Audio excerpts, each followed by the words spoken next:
Welcome back to the Mind Growth Project. I'm Aliki, psychologist, accredited psychotherapist, and executive coach, helping professionals and leaders navigate their inner shift behind outer success. Now, today we'll be talking about a word that tends to make people a little bit uneasy: rest. If your brain just whispered, "I will rest after I finish this project," or "rest is when I have earned it," or "I can rest right now, I have many things to do," then you are in the right place.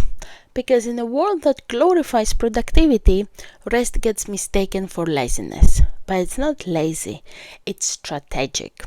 And if you're a leader, a business owner, or just someone who always switched on, this episode might just change how you think about recovery and rest. Let's start with a myth that's uncomfortable for a lot of professionals. Busyness doesn't always equal effectiveness.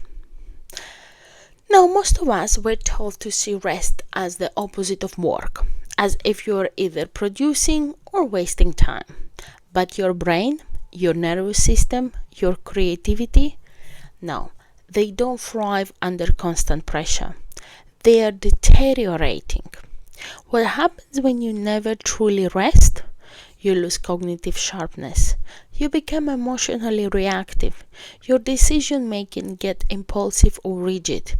You confuse urgency with importance. And even more, you lose your joy. Work becomes mechanical. Life becomes a checklist. Rest isn't a reward in the end. It's part of the process that keeps you mentally and emotionally alive. So let's be clear when I talk about rest. I don't just mean lying on the sofa scrolling.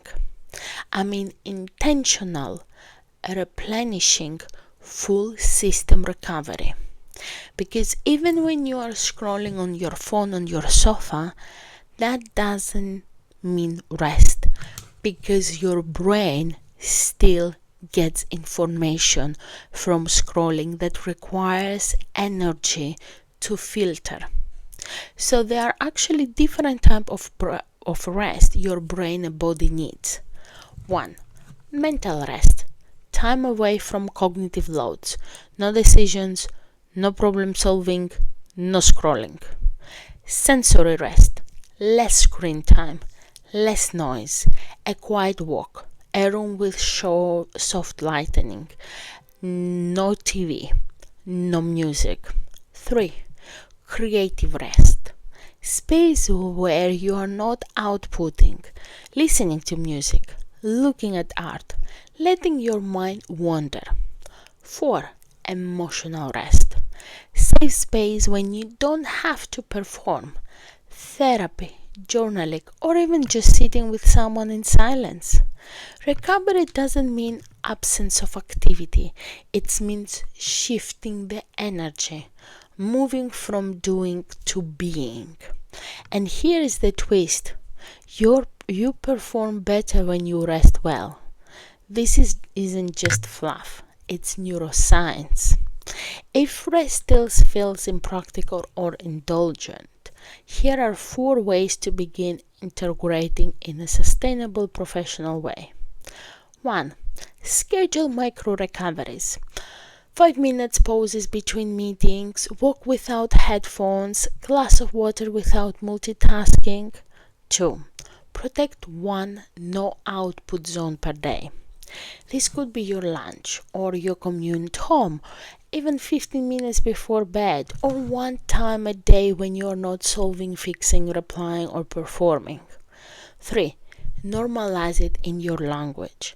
Instead of "I didn't do anything this weekend," try "I gave my brain a break. It needed it."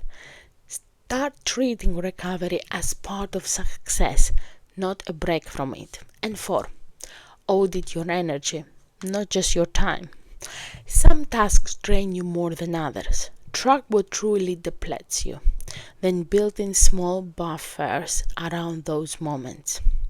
So rest isn't a luxury, it's a leadership strategy. It's an act of self-respect, and it's quite rebellion against burnout culture. If your mind only grounds your permission to rest when everything is finished, you will never rest. So start now, start small. And remember, because you are not doing anything, that doesn't mean your brain doesn't do anything. Your brain does. It tries to rest.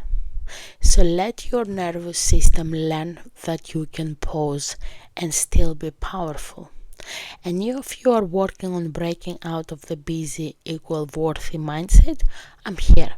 This is the deeper work I do with high performers and leaders every day.